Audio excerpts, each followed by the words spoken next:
হ্যাঁ এভরিওয়ান, আমরা প্রত্যেকেই জানি রিসেন্টলি ঝাড়খণ্ড টেটের জন্য নোটিফিকেশন বের হয়েছে। আর আমরা সবাই জানি যে ওয়েস্ট বেঙ্গলে সেরকম কোনো টিচিংয়ের জন্য পরীক্ষা নেই। তো বেশিরভাগ ছেলে বা বেশিরভাগ ক্যান্ডিডেট ঝাড়খণ্ডের দিকে, মানে শুধু ঝাড়খণ্ড নয়, ঝাড়খণ্ড বিহারের এক্সামের দিকে ফোকাস করছে। এক মিনিট।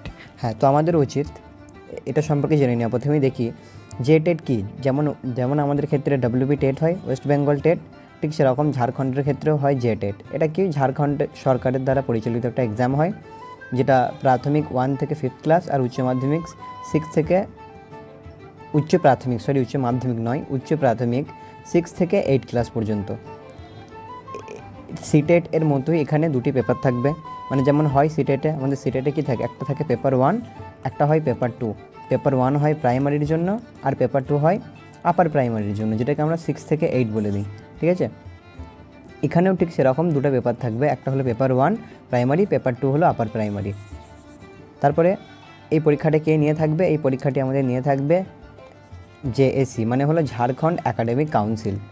তাহলে primary TET, upper primary TET দু রকমের পরীক্ষা হবে বললাম। একটা হলো প্রাইমারি টেট হবে ক্লাস 1 থেকে 5th ক্লাস পর্যন্ত, আর আপার প্রাইমারি হবে 6 থেকে 8 ক্লাস পর্যন্ত।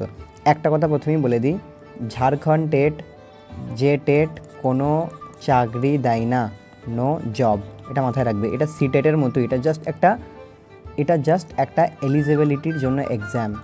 কিসের এক্সাম? এটা জাস্ট একটা এলিজিবিলিটির মতো এক্সাম, কোনো চাকরি দেয় না এটা। তাহলে এই পরীক্ষা আমরা কেন দেবো? ঠিক যেরকম সেন্ট্রাল গভর্নমেন্ট এক্সামগুলি দিতে যাওয়ার জন্য আগে সিটেট পাস থাকতে হয়, তারপরে সেই এক্সামে বুঝতে পারি, যেমন এনভিএস। এই এক্সামে কী করতে হয়? আগে সিটেট পাস থাকবো, তারপরে আমরা এনভিএসের জন্য এলিজিবল হব। ঠিক এখানেও তাই, এখানে আমাদের ঝাড়খণ্ডের এরপরে নোটিফিকেশান আসবে ঝাড়খণ্ডের জবের জন্যে। তো ঠিক সেই জবে এলিজিবল হওয়ার জন্য আমাদেরকে জেটেট পাস থাকতে হবে। বুঝে গেল? জেটেট পাস থাকতে হবে, ওই জন্য আমরা জেটেট এক্সামটা দেব। বারবার বলছি, জেটেট কোনো রকমের জব দেয় না, সরাসরি জব দেয় না। জেটেট হবে, তারপরে একবার আমি বলে নিই। দেখো, সবার প্রথমে আমাদের জেটেট হবে। জেটেট হওয়ার পরে জেটেটের কটা পেপার? দুটো পেপার, একটা পেপার 1, একটা হলো পেপার 2। পেপার 1-এ কিসের চাকরি দেয়? প্রাইমারি। আর পেপার 2 কিসের দেবে? Upper primary. তাহলে এই পেপার 1 হওয়ার পরে আর একটা এক্সাম হবে, বিশেষ একটা এক্সাম হবে। আর পেপার 2 হওয়ার পরেও বিশেষ একটা এক্সাম হবে, তারপরে জব। তাহলে কি বললাম? জেটেট মানে দুটো পেপার থাকবে, একটা হলো প্রাইমারি, একটা হলো আপার প্রাইমারি। P1 মানে পেপার 1টা প্রাইমারি, পেপার 2টা হলো আপার প্রাইমারি। তাহলে জেটেট এক্সাম দিলাম, এই দুটোর মধ্যে যে কোনো, আমি ধরে নিলাম আমি শুধু প্রাইমারি করব। তো পেপার 1টা আমি পাস করলাম। পাস করে থাকার পরে সরকার যখন নোটিফিকেশন বের করবে জবের জন্যে, তখন এই জায়গাটায় আমাদেরকে অন্য একটা এক্সাম দিতে হবে। সাপোজ আমি ধরে নিলাম এক্সামটার নাম হলো এক্স, তাহলে এক্স এক্সাম দিতে হবে, তারপরে কোনো ইন্টারভিউ নেই, সরাসরি জব। ঠিক আছে, এক্ষেত্রেও তাই। আপার প্রাইমারি জেটেট দিলাম, পেপার 2 পাস করলাম, তারপরে সরকার যখন নোটিফিকেশন বের করলো, সাপোজ ওয়াই নামক আরেকটা এক্সাম হবে, সেটা পাস করলো, সরাসরি জব। ঠিক আছে, সরাসরি আমাদের হাতে জব। এই হলো নিয়ম। বুঝা গেল? বেশ, এবার যোগ্যতা একবার দেখে নিই, ওটা আরেকটু ডিটেলসে বলবো। যোগ্যতা হলো ভারতীয় হলেই আবেদন করা যাবে। তবে একটা কথা, যে ঝাড়খণ্ডের বাইরে যারা অন্য রাজ্য থেকে যাব, আমাদের কোনো কাস্ট সার্টিফিকেটের কোনো দাম থাকবে না, মানে আমরা অ্যাজ এ জেনারেল কাউন্ট হব। ঠিক আছে, জেনারেলগুলো গণ্য করা হবে। যোগ্যতা কি? পেপার 1 মানে প্রাইমারির জন্য এইচএস থাকতে হবে, আর ডিএলএড থাকলেই হলো। আর পেপার 2 মানে আপার প্রাইমারির জন্য কি গ্রাজুয়েশন ডিএলএড থাকতে হবে, বা গ্রাজুয়েশন বিএড, বা গ্রাজুয়েশন কী বলে পোস্ট গ্রাজুয়েশন আর বিএড। এই দুটো ব্যাপার নিয়ে আমি অতটা, শেষের ব্যাপারটা নিয়ে আমি অতটা শিওর নই। আচ্ছা, হ্যাঁ হবে, ঠিকই আছে, এটা ঠিকই আছে। মানে শুধু মনে রাখবো যে বিএডরা, শুধু মাথায় রাখবো যে যারা বিএড তারা শুধু প্রাইমারিতে বাদ থাকবে, বাকিগুলোতে এলিজিবল হবে, বাকি দুটোতে এলিজিবল হবে। আর যাদের ডিএলএড আছে তারা দুটোতে এলিজিবল হবে, এটাতেও এলিজিবল হবে, এটাতেও এলিজিবল হবে। ঠিক আছে, ইম্পর্টেন্ট ডেটস। নোটিফিকেশানটা কবে দিয়েছে? 20 তারিখে নোটিফিকেশান দিয়েছে, মানে 20 জুলাই নোটিফিকেশান দিয়েছে। ফর্ম ফিল আপ শুরু হয়েছে দুদিন আগে, 23 তারিখে। আর ফর্ম ফিল আপের লাস্ট ডেট হলো অগস্টের 22 তারিখে। ঠিক আছে, যারা জেনারেল তাদের জন্য ম্যাক্সিমাম বয়সের লিমিট হলো 42 ইয়ার্স, যারা ওবিসি 45। দেখো, আমরা যারা দেখছি তারা তো আমরা ওয়েস্ট বেঙ্গল থেকে দেখছি, বেশিরভাগ ছেলেপেলে ওয়েস্ট বেঙ্গল থেকেই দেখবে। তো আমাদের ক্ষেত্রে এই দুটো দেখার কোনো মানে হয় না, আমরা ম্যাক্সিমাম 42 ইয়ার্স এজ। আর যারা ওই স্টেটেরই তাদের জন্য ওবিসি যারা তাদের 45 ইয়ার্স, এসসি এসটি 47 ইয়ার্স। বেতন 7 পে কমিশনে দেওয়া হবে। যারা প্রাইমারি পেপার 1 যারা দেবে 1 থেকে 5th ক্লাস পর্যন্ত তাদের বেতন হবে এই যে 25 to 81,000। আর যারা টিজিটি হবে মানে 6 to 8 হবে তাদের 29 থেকে 92,000। এগুলোর প্রতি অত ফোকাস করো না, এখন মেন জিনিসটা দেখে নাও। দেখো পরীক্ষা পদ্ধতি, প্রথমে আমরা দেখছি প্রাইমারি বা পেপার 1। বলছে প্রাইমারি বা পেপার 1 এটা ঠিক প্রথম প্রাইমারি টেট পাস করতে হবে, যেটা বললাম। তারপরে যে এসএসসি পরিচালিত, মানে যে এসএসসি একটা সংস্থার নাম, সে একটা পরীক্ষা নেবে, তার নাম হলো পিআরটি। এই পরীক্ষাটা পাস করলে তবে চাকরি। তাহলে আমরা কি দেখলাম একটু আগে? আমরা শিখলাম যে প্রথমে আমরা যে টেট দেবো, ঠিক আছে?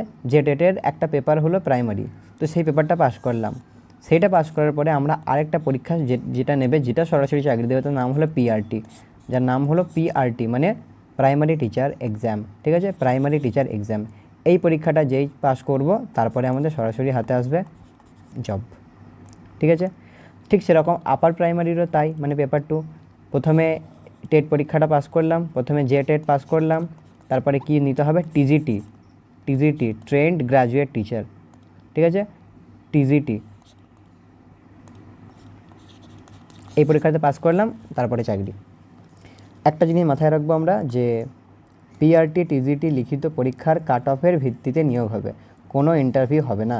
মানে এই যে প্রাইমারির জন্য আমরা পিআরটি এক্সাম দেবো, আর আপার প্রাইমারির জন্য টিজিটি এক্সাম দেবো। ধরো আমি শুধু প্রাইমারির এক্সামই দেবো, তাহলে যখন কাট অফ তৈরি হবে শুধু পিআরটি এই নাম্বারের ভিত্তিতেই কাট অফ তৈরি হবে, ঠিক আছে? টেটের নাম্বারের কোনো থাকবে না, এই জায়গায় ভূমিকা থাকবে না।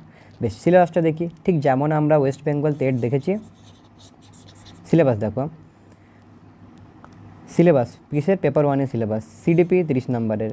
ল্যাঙ্গুয়েজ ওয়ান দেখো, ইংরেজি, হিন্দি থাকতে পারে, ইংলিশ থাকতে পারে, উর্দু থাকতে পারে, মানে যে কোনো দুটো থাকবে, একটা নয় কিন্তু। যেমন হিন্দি ধরো কম্পালসারি থাকবে, এবার তুমি তার সঙ্গে ইংলিশ নেবে নাকি উর্দু নেবে, বা আরও অপশন থাকতে পারে মেবি। তো আমি ধরে নিলাম হিন্দি তো থাকলো, তার সঙ্গে আমি ধরে নিলাম যে হিন্দি হলো, তার সঙ্গে আমি ধরে নিলাম ইংলিশ জানি আমি, তাহলে এই দুটো নিলাম। দুটো থেকে 15 30 নম্বরের ল্যাঙ্গুয়েজ 1 আসবে 30 নম্বরের। এরপর আসবে কি L2 মানে ল্যাঙ্গুয়েজ 2, এখানেও 30 মার্কসের। এখানে তুমি অনেকগুলি অপশান নিতে পারো, যেমন এই যে দেখো ল্যাঙ্গুয়েজ 2-এ আমরা হিন্দি নিতে পারি, ইংলিশ নিতে পারি, সংস্কৃত, বেঙ্গলি, সাঁওতালি, এগুলো সব নিতে পারি। তারপরে আসছে আমাদের ম্যাথসেও 30 নম্বর, ইভিএসেও 30 নম্বর, তাই টোটাল হলো আমাদের 150 নম্বর। ক্লিয়ার হলো? টাইম থাকবে 2.5 ঘন্টা। তাহলে it is like exact WB TET. যেমন ডাব্লিউবি টেটে সিডিপি থেকে 30 নম্বর থাকে, ম্যাথস থেকে 30 নম্বর থাকে, এক্স্যাক্ট সেম, বা সি টেটের মতোই সেম সিলেবাস। সি টেটের পেপার 1, এটারও পেপার 1। নেক্সট দেখি আমরা। আর হ্যাঁ, প্রশ্নের লেভেলটা কেমন হবে প্রাইমারির জন্য? প্রশ্নের লেভেলটা হবে উচ্চ মাধ্যমিক স্তরের, মানে এইচএস লেভেলের কোয়েশ্চেন হবে। তারপর দেখব পেপার 2, মানে যারা আপার প্রাইমারি দেবে। পেপার 2 এক্ষেত্রে সিডিপি হবে 30 মার্কসের।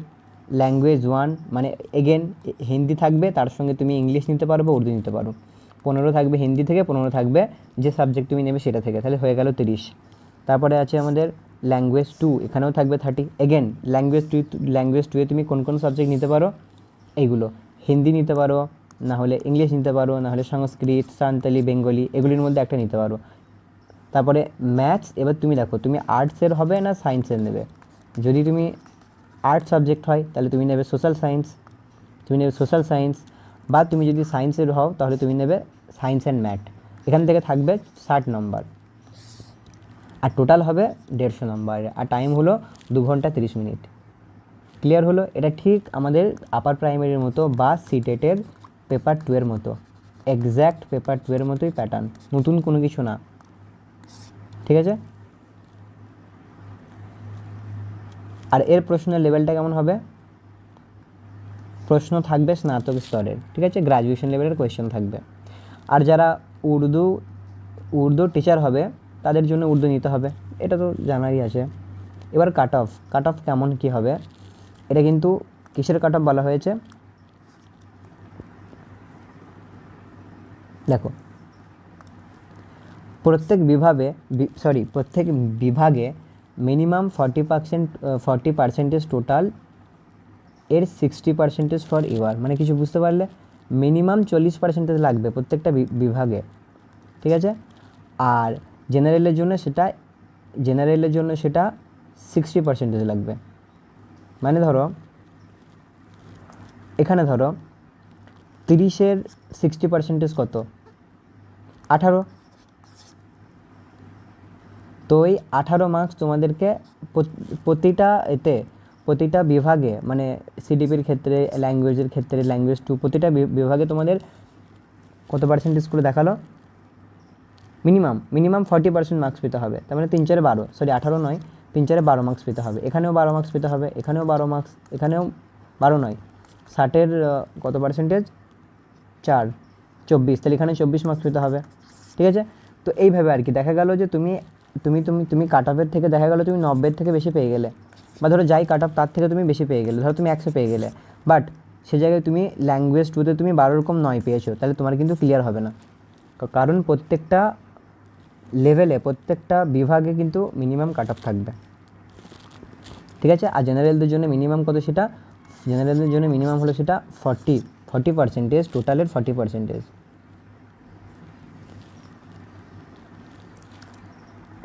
তারপর দেখি, যেই টেট পাস হয়ে গেল তাহলেই আমরা পিআরটি টিজিটি এক্সামে বুঝতে পারবো, যে পিআরটি টিজিটি এক্সাম যে এসএসসি দ্বারা কন্ডাক্ট করানো হবে, ঠিক আছে।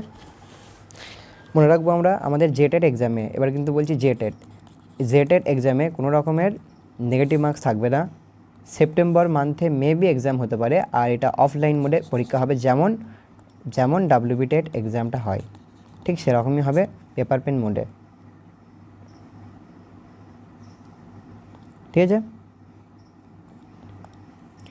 আফটার প্রাইমারি টেট পাস, এই যে প্রাইমারি টেস্ট 1 থেকে 5 যে টেটটা ছিল, যেটা পাস করলাম, মানে টেট যে এক্সামটা আমরা প্রথম দেব, এই এক্সামের প্রথমটা মানে প্রাইমারির জন্য যেটা পাস করলাম, পাস করে নেওয়ার পরে তারপর কী নেবো, আমরা যে পরীক্ষাটা দেবো, আমরা পিআরটি পরীক্ষাটা দেবো, তাই তো।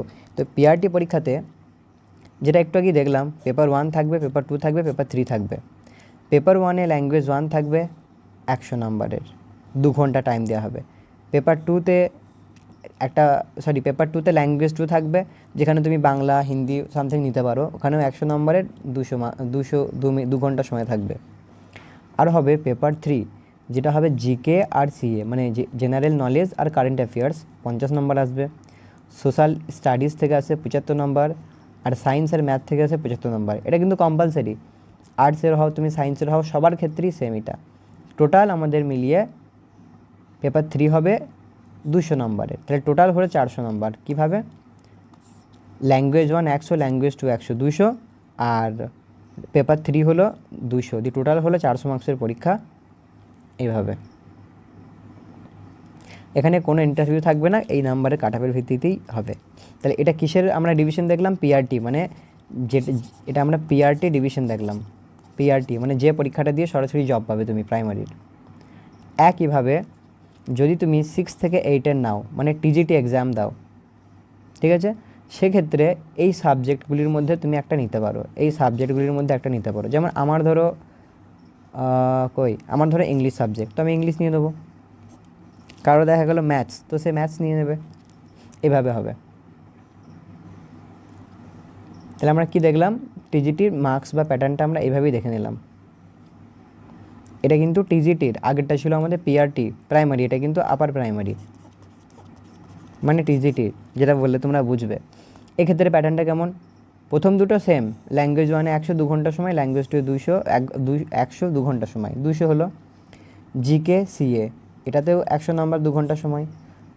নিজের যে সাবজেক্ট, যেমন আমার ধরো ইংলিশ, তো আমার ইংলিশ সাবজেক্টের এখানে 180 নম্বরের কোয়েশ্চেন থাকবে, 3 ঘন্টা সময় থাকবে, টোটাল 480 নম্বর হবে, এবং এই 480 নম্বরের ভিত্তিতেই কাট অফ তৈরি হবে, এবং এটাই কোনো ইন্টারভিউ হবে না এটাতেও, ঠিক আছে। আবেদন মূল্য দেখি, যারা পেপার 1 তাদের আবেদন মূল্য 1300, জেনারেল ওবিসি বোথ 1300, যারা এসসি এসটি 700, পেপার 2 এর জন্য 1300, এসসি এসটি 700, আর যারা দুটোই দেবে একসঙ্গে তাদের 1500, ঠিক আছে, 1500, আর এসসি এসটির জন্য 800। আর আবেদন পদ্ধতি কি, তোমরা প্রথমে স্টেপ 1 এই যে ওয়েবসাইট দিয়ে দিয়েছে JACjharkhand.go.in, ওখানে যাবে, রেজিস্ট্রেশন করবে, লগ ইন করবে, অ্যাপ্লিকেশন, পেমেন্ট, ব্যাস এইভাবে কমপ্লিট হয়ে যাবে, ঠিক আছে। তো জেটেট একটা বড় অপরচুনিটি আমাদের সামনে। সব থেকে ভালো ব্যাপারটা হলো যারা যারা সিটেট পাস করেনি বা সিটেট দেয়নি তারাও কিন্তু এই পরীক্ষা দিতে পারবে, কারণ জেটেটটাই এটাই এলিজিবিলিটি এক্সাম। এরপরে এরপরে পিআরটি এক্সাম হবে প্রাইমারির জন্য, আর টিজিটি এক্সাম হবে আপার প্রাইমারির জন্য। মনে থাকে এই দুটো জিনিস, বারবার বললাম, জেটেট কোনো চাকরি দেয় না সরাসরি, it is just like CTET, ঠিক আছে, এটা সিটেটের মতো এক্সাম, ঠিক আছে। ক্লিয়ার হয়েছে? যদি কোনো প্রশ্ন থাকে জিজ্ঞেস করবে, অবশ্যই বলে দেবো।